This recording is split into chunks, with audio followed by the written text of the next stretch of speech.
ప్రభువైన యేసు క్రీస్తు నామములో కూడి వచ్చిన ప్రతి ఒక్కరికి వందనాలు తెలుపుకుంటూ దేవుని యొక్క పరిశుద్ధ గ్రంథంలో నుంచి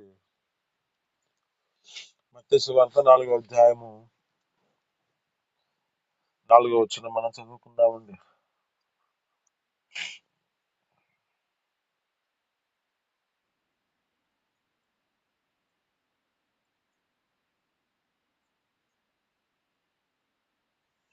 ఆమేన్, హల్లెలూయా.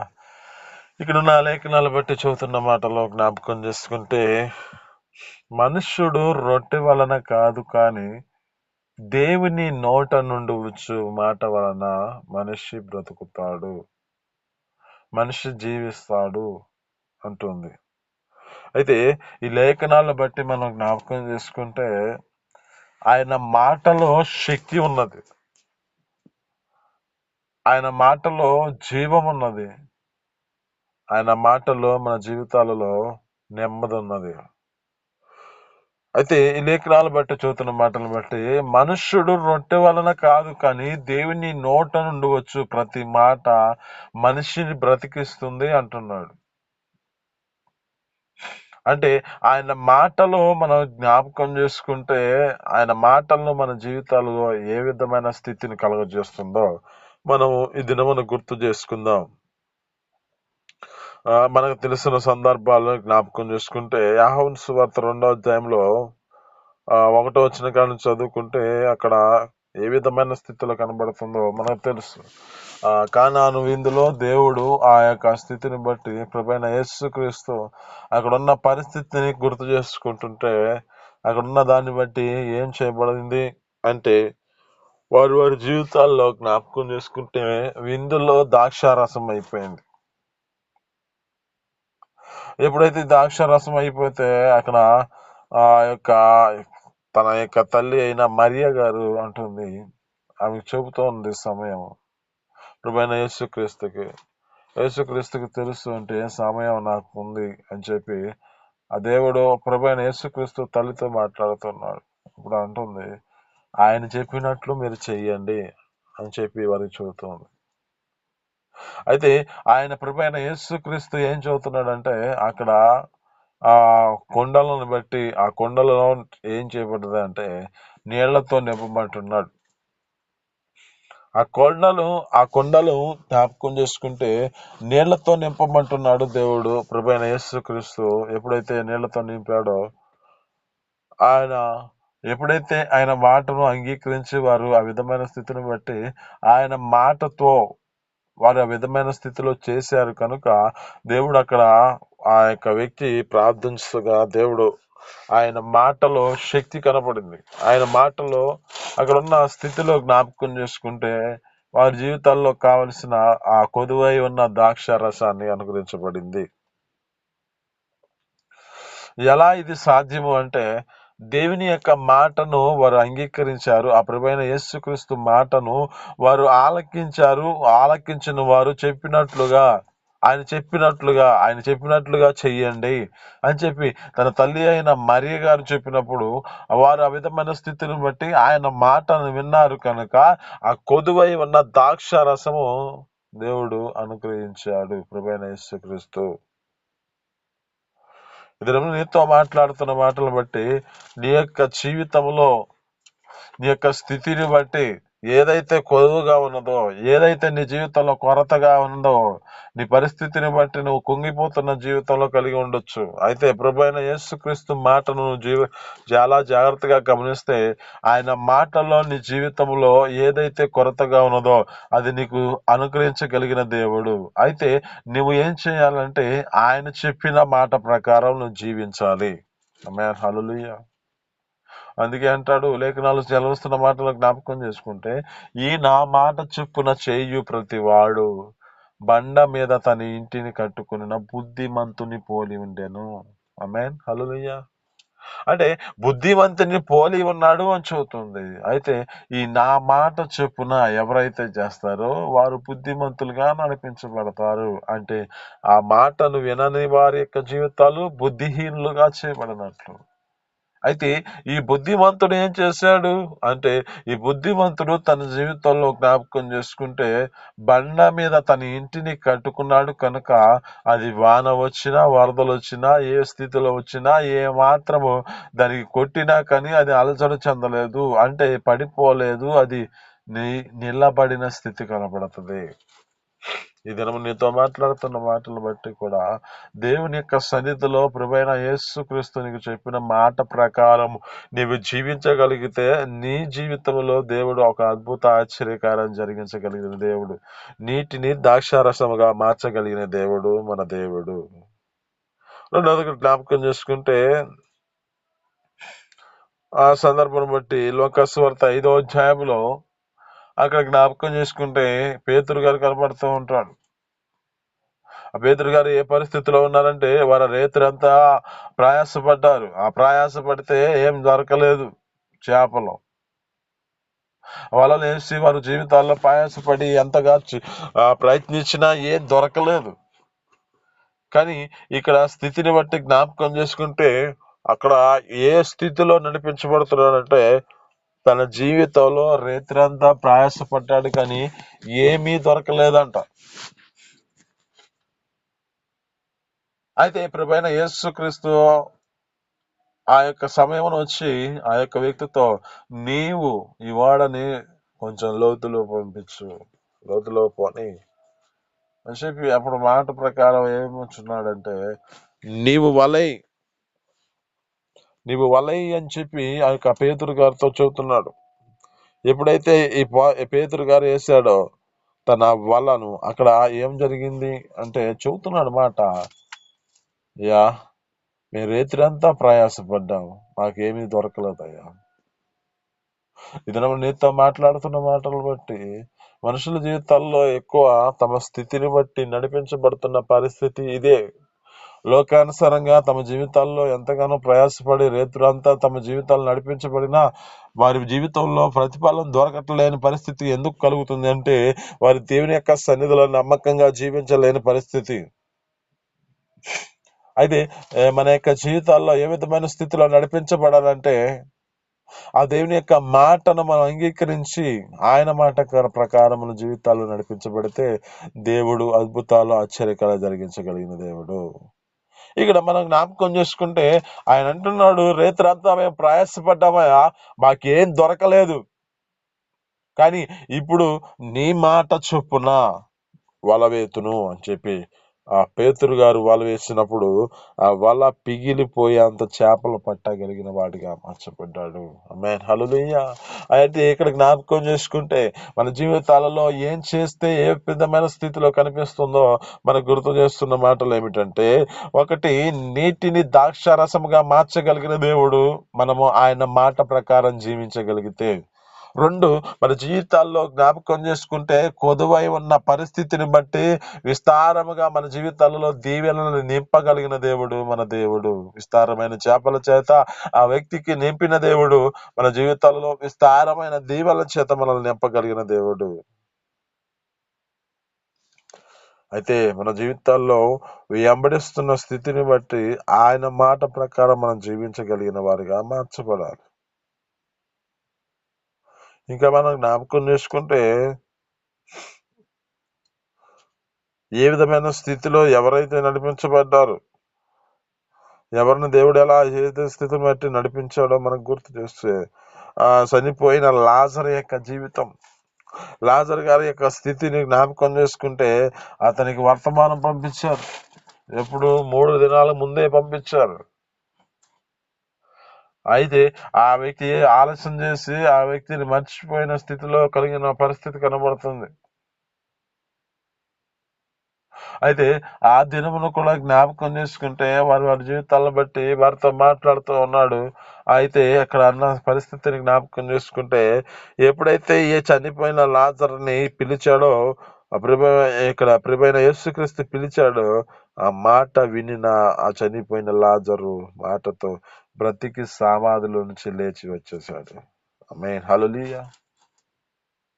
అంటే ఇక్కడున్న స్థితిని బట్టి జ్ఞాపకం చేసుకుంటే, మరణ పడకలలో ఉన్న తమ జీవితాలలో ఏ స్థితిలో ఉన్న స్థితిని బట్టి జ్ఞాపకం చేసుకుంటే, ఆయన మాటను వినగలిగిన శక్తి నీ జీవితంలో ఉంటే, ఆయన మాటలో ఉన్న శక్తిని నువ్వు పొందుకోగలుగుతావు.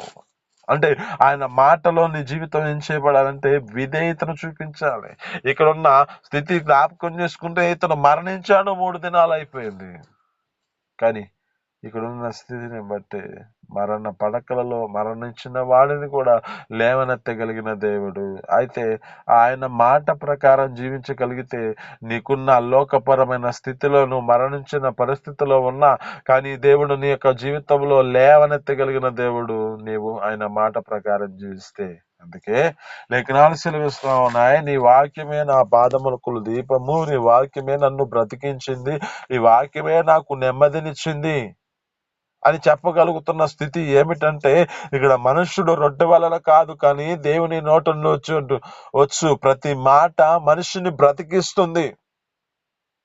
ఆ మాటలో మన జీవం ఉన్నది కనుక, ఆ మాటలో శక్తి ఉన్నది కనుక, ఆ మాటలో మన జీవితాల్లో ఆశీర్వాదం ఉన్నది కనుక, ఆ మాటలో మన యొక్క స్థితిని బట్టి మరణములో నుంచి లేవనెత్తగలిగిన శక్తి ఉన్నది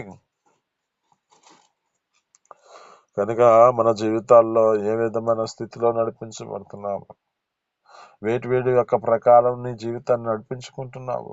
బుద్ధి లేని వారి జీవితం వల్లే నీ జీవితం ఉన్నదో, బుద్ధి కలిగిన వారి జీవితం వల్లే నీ స్థితి నడిపించుకుంటున్నావో గుర్తు చేసుకో. బుద్ధిమంతుడైతే పరమునకు పో మార్గమును తన జీవితంలో పాతాళమును కిందలో ఉన్న పాతాళమునంట తప్పించుకుంటాడంట. అపాయం వచ్చుట తన జీవితంలో దాక్కుంటాడంట. నీ జీవితంలో ఈ స్థితిని బట్టి జ్ఞాపకం చేసుకుంటే, లేఖనాలు బట్టి చదువుతున్న మాటలు బట్టి, మనుష్యుడు రొట్టె వలన కాదు కానీ ఆయన మాట జీవితంలో బ్రతికించబడుతుంది కనుక, ఆయన నోటి నుంచి ప్రతి మాటను మనం ఆలకించి అంగీకరించి దాన్ని అనుసరించి జీవించేవారు అయితే మన జీవితాలలో గొప్ప అద్భుత ఆశ్చర్యకాలు జరిగించగలిగిన దేవుడు మన దేవుడు. ఇంకా మనకు జ్ఞాపకం చేసుకుంటే, ఆ యొక్క లోకస్వార్త 7వ అధ్యాయంలో ఉంటది. అక్కడ ఉన్న మాటలు బట్టి, చనిపోయిన ఎదవరాలి యొక్క కుమారుని బ్రతికాడు. అక్కడ జ్ఞాపకం చేసుకుంటే ఏ సందర్భం ఉంది? మరి వారి జీవితాల్లో జ్ఞాపకం చేసుకుంటే, ఆమె యొక్క స్థితిని బట్టి నమ్మిక మాత్రము తన జీవితంలో ఉంచింది. ఆయన మాటను తన జీవితంలో అంగీకరించిన వారిగా మార్చబడిన స్థితి కనపడుతుంది.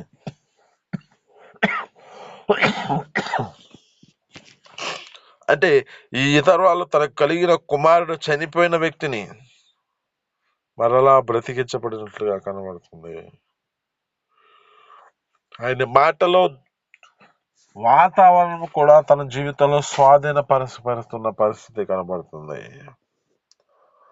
ఆ యొక్క పరిస్థితిని బట్టి జ్ఞాపకం చేసుకుంటే, ప్రియమైన శిష్యులు తన జీవితాల్లో సముద్రంలో ప్రయాణం అవుతున్న పరిస్థితిలో అక్కడున్న శిష్యుడు ఆ యొక్క ప్రియమైన యేసుక్రీస్తు వాడు అమరమును నిద్రపోతున్న పరిస్థితిని బట్టి అక్కడ ఉన్న పరిస్థితి అలజడిగా చెందుతూ ఉన్నారు. ఎప్పుడు ప్రాంతంలో జ్ఞాపకం చేసుకుంటే, అయ్యా మేము నా తండ్రి నశించిపోతున్నాము, నీకు చింత లేదా అని పేతురు కేకేస్తున్నాడు. ఎప్పుడైతే కేకను ఉన్న దేవుడు అక్కడ జ్ఞాపకం చేసుకుంటే, ఆ యొక్క సృష్టితో దేవుడు మాట్లాడాడు, వాతావరణం మాట్లాడాడు. ఎప్పుడైతే ఈ మాటకి అది విధేయతను చూపించి తుఫాను ఆపివేయబడిందంట. ఆ వాతావరణం ఆగిపోయింది. వాతావరణం ఆ యొక్క స్థితిని బట్టి తన మాటకు విధేయతను చూపించి ఆగిపోయినట్లుగా కనబడుతుంది. దినము నీతో మాట్లాడుతున్న మాటలు బట్టి, నీ యొక్క స్థితిని బట్టి, లోకంలో ఉన్న పరిస్థితులలో జ్ఞాపకం చేసుకుంటే, వారి జీవితాలను బట్టి, మనకు పితరులు చూపించిన మార్గములు బట్టి, వారి యొక్క స్థితిని బట్టి ఆయన మాట ప్రకారం అంగీకరించారు కనుకనే వారి జీవితాలలో విస్తారమైన దీవెల చేత నింపబడ్డారు. ఇది నువ్వు నీతో మాట్లాడుతున్న మాటను బట్టి కూడా నీవు ఆయన మాటను వినగలిగి నడిపించబడితే, ఆయన నీ పట్ల ఆయన గొప్ప అద్భుత ఆశ్చర్యకాలను జరిగించాలని ఆశపడుతూ ఉన్నాడు. కనుక నీ జీవితంలో ఆ యొక్క స్థితిని బట్టి ఏ విధమైన జీవితాన్ని నడిపించుకుంటున్నావో గుర్తు చేసుకో. మనుషుడు రొట్టె వలన కాదు, కానీ దేవుని నోటులో ఉంచి వచ్చి ప్రతి మాట మనిషిని బ్రతికిస్తుంది.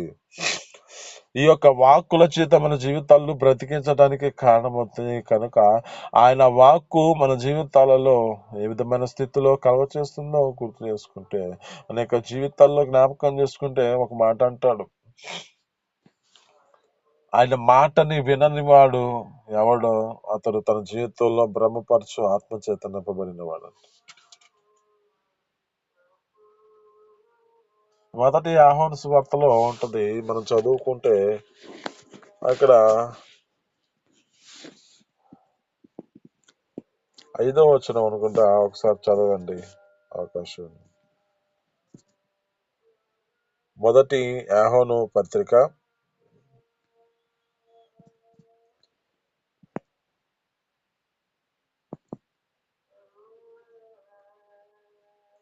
ఇక్కడున్న మాటలు బట్టి జ్ఞాపకం చేసుకుంటే,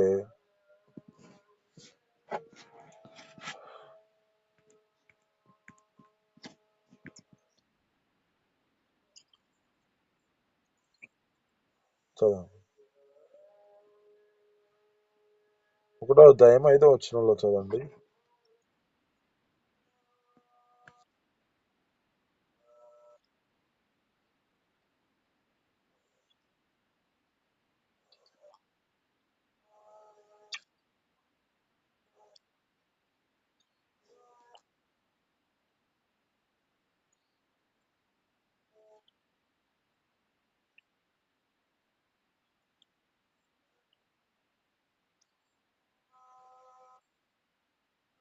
చదవండి.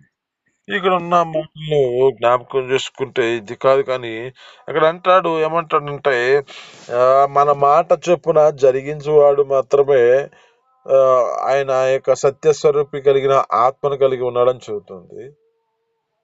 ఆయన మాట ప్రకారం జీవించిన వాడేమో భ్రమపరచు ఆత్మచేత నింపబడిన వాడిగా మార్చబడుతున్నాడు. అంటే ఆయన దేవుని యొక్క సన్నిధిలో ఉన్నానని మాటలు సెలవిస్తూ ఉంటాయి. 4వ అధ్యాయము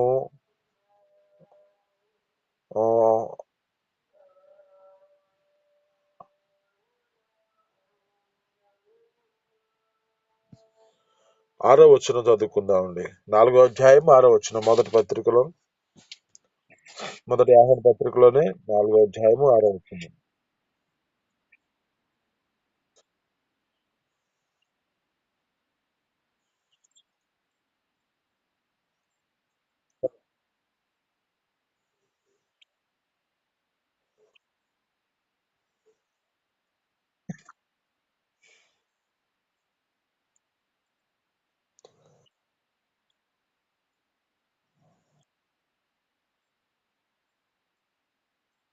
ఆమేన్. హల్లెలూయా. ఇక్కడ ఉన్న లేఖనాలు బట్టి చూస్తున్న మాటలు జ్ఞాపకం చేసుకుంటే, దేవుని యొక్క సంబంధి అయితే దేవుని మాటలు అంటే ఈ దేవుడిని ఎరిగిన వాడు మన మాట వింటాడు. ఆయన దేవుని యొక్క సంబంధి కానివాడైతే మన మాట విన్నాడు. ఇందువలన మన సత్యస్వరూపి అయిన ఆత్మ ఏదో భ్రమపరచు ఆత్మ ఏదో తెలుసుకొనుచున్నాము. అంటే దేవుని యొక్క మాటలు ప్రకటించిన సమయంలో దేవుని యొక్క సంబంధి మనము దేవుని యొక్క సముద్రము కనుక మనము దేవుని యొక్క మాటలను మనం ప్రకటించినప్పుడు ఈ మాటను ఎవడైతే వింటాడో దేవుని ఎరిగిన వాడైతే మన మాటని వింటాడు. దేవుని సంబంధి కాకపోతే తన జీవితంలో మాట వినడు. ఇందువలన సత్యస్వరూపి ఆత్మ ఏదో భ్రమపరచు ఆత్మ ఏదో మనము తెలుసుకొనుచున్నాము అంటున్నాడు. అంటే ఈ మాటలో మన జీవితాల్లో ఏం చేయబడాలంటే, ఎవరి యొక్క స్థితిని బట్టి వారు ఏ విధమైన జీవితాన్ని నడిపించుకుంటున్నారో మనకి ఈ విధమైన స్థితిలో కనబడుతుంది. అంటే వారు మాటను వినలేని పరిస్థితిలో ఉన్నారంటే, వాక్యానుసారంగా తమ జీవితాలు సరిచేసుకోలేని పరిస్థితిలో ఉన్నారంటే వారు భ్రమలో ఉన్నారు. మేము దేవుని సన్నిధికి వెళ్తున్నాం, దేవునిలో మా జీవితాలు నడిపించుకుంటున్నామనే ఆలోచన చేత నడిపించబడుతూ ఉన్న స్థితి కనబడుతుంది. ఇక్కడ అంటున్నమాట, దేవుని యొక్క సంబంధి అయితే మనము దేవుని యొక్క సంబంధము కనుక దేవుని యొక్క మాట చొప్పున ఎరిగిన వాడు మన మాటను వినును. ఆ దేవుని యొక్క మాటను ఎరిగినవాడు, ఆ దేవుని యొక్క మాటను వినినవాడు తన జీవితంలో దాని అనుసారంగా నడిపించబడతాడు. ఆ మాటని వింటాడు, మన మాటని వింటాడు. దేవుని సంబంధి కాకపోతే మన మాటను వినడు కనుక అతను భ్రమపరచు ఆత్మలో తన జీవితాన్ని నడిపించుకుంటున్నాడని మనం తెలుసుకోవాలి. మన జీవితాల్లో ఇద్దరు నీతో మాట్లాడుతున్న మాటలు బట్టి ఆయన మాటలో శక్తి ఉన్నది. సరే, ఆయన మాటలో శక్తి ఉన్నది. కానీ నీ జీవితంలో ఏ విధమైన స్థితిలో నడిపించబడుతున్నావు? ఈయన మాట చెప్పున జరిగిస్తే నువ్వు బుద్ధిమంతుని పోలిన వాడే బండ మీద నీ ఇంటిని కట్టుకుంటావు. ఆ బుద్ధిమంతుని జీవితంలో ఏ విధమైన స్థితిలో నడిపించబడ్డాడు. అయితే ఆ విధమైన స్థితిలో ఆయన మాట ప్రకారముగా మన మాటలో మన యొక్క జీవితాలలో మనం ఆ వాక్యానుసారమైన హృదయం చేత మనం నింపబడి ఆ వాక్యాన్ని విని మనం దానిని అనుసరించగలిగిన వారమై వినుతూ తన జీవితంలో నడిపించబడితే ఆ యొక్క సత్య స్వరూపి అయిన ఆత్మని మనం పొందుకుంటాం. కానీ మాటను వినంగాని పరిస్థితిలో ఉంటే, దానిని అంగీకరించలేని పరిస్థితిలో ఉంటే భ్రమపరచు ఆత్మలో ఉన్నామని మన యొక్క జీవితాల్లో గ్రహించాలి. మనం నీతో మాట్లాడుతున్న మాటలు బట్టి స్పష్టంగా మాట్లాడుతున్న మాటలో ఆయన మాటలో శక్తి ఉన్నది. ఆయన మాటలో నీటిని ద్రాక్షారసముగా మార్చగలిగిన దేవుడు. ఆయన మాటలను ఆయన సన్నిధిలో ఆ యొక్క మాట ద్వారా తను కలిగిన స్థితిని బట్టి పేతురు తన జీవితంలో ఎంతో ప్రయాసపడిన ఆయన మాట చొప్పున వల వేసి ఉండగా విస్తారమైన చేపల చేత నింపబడిన స్థితి కనబడుతుంది. ఆయన జీవితంలో జ్ఞాపకం చేసుకుంటే చనిపోయిన లాజరును లేపిన దేవుడు, విధవరాలు కలిగిన కుమారుడి లేపిన దేవుడు. ఆ యొక్క స్థితిని బట్టి ఆయన మాటలో తుఫాను సైతం, వాతావరణం సైతము తన స్వాధీనంలో ఇంటూ తన జీవితాన్ని అంగీకరించినాయి కనుక వారి యొక్క జీవితాలలో దేవుడిని స్తుతించిన వారుగా, దేవుడిని ఆరాధించిన వారుగా ఆ మాటలో కనపడుతున్న స్థితి కనపడుతుంది కనుక నీవు భ్రమపరచు ఆత్మలో కలిగి ఉన్నావో, లేక దేవుని యొక్క సత్య స్వరూపి అయిన ఆత్మచేత నువ్వు నింపబడి ఆయనను అనుసరించి జీవిస్తూ నడిపించబడుతున్నావో లేదో గుర్తు చేసుకుంటూ ఈ మాటల మీ వినికిడిలో జీవించి ఈ మాటలు మీ వినికిడిలో ఫలించి అభివృద్ధి పొందును గాక. ఆమేన్. చిన్ని ప్రార్థన. పరిశుద్ధాధిపతి ఆశ్చర్యకర మహోన్నతుల అనేక స్తోత్రాలు తండ్రి. మీ అపారమైన ప్రేమ చేత మాతో మాట్లాడిన మాటను బట్టి నీ స్తోత్రాలు తండ్రి. అయ్యా నా తండ్రి, ఒక విందులో నా తండ్రి కొరుతైన ఉన్న పరిస్థితిని బట్టి అయ్యా ఆమెతో నా తండ్రి ఆ యొక్క వ్యక్తితో నా తండ్రి అయ్యా తన తల్లి మాట్లాడుతుండగా నా సమయం రాలేదని చెప్తూ మాట్లాడుతూ నా సమయం అనుసరిస్తూ ఆయా విధమైన స్థితిలో నడిపించబడిన పరిస్థితి ఉంటే ఆయన చెప్పినట్లుగా మీరు చేయండి అని చెప్పాం. అయ్యా అటు కృపలో మరి తండ్రి నీ మాట చెప్పున తమ జీవితాల్లో నడిపించబడుతూ ఆ మాటని అనుసరించి జీవించితే అయ్యా ఆ మాటలో శక్తి ఉన్నది కనుక నీటిని ద్రాక్షారసముగా మార్చగలిగిన దేవుడు నీవై ఉండగా నా తండ్రి మీరు కృప చూపించండి. మా విషయంలో కూడా మేము నా తండ్రి నీ మాట చెప్పున చేస్తూ అయ్యా బుద్ధిమంతుని పోలిన వారై అయ్యా క్రీస్తుని బండ మీద మా ఇంటిని మేము కట్టుకునే కృపను మాకు దయచేసి మీ సన్నిధిలో బలపరచండి. అయ్యా సత్యస్వరూపి అయిన ఆత్మ చేత మీరు నడుపుకున్నట్లుగా ఆ సత్యస్వరూపి అయిన ఆత్మ నా తండ్రి నీ మాటను అంగీకరించి అనుసరిస్తుంది కనుక అటు కృపను మాకు అనుగ్రహించి మీ సన్నిధిలో సహాయం చేయమని నీకే మహిమ ఘనత ప్రభావాలు తెచ్చుకోమని యేసు పరిశుద్ధ నామములో పొందుకొని చేస్తున్నాం తండ్రి. ఆమేన్. ఆమేన్.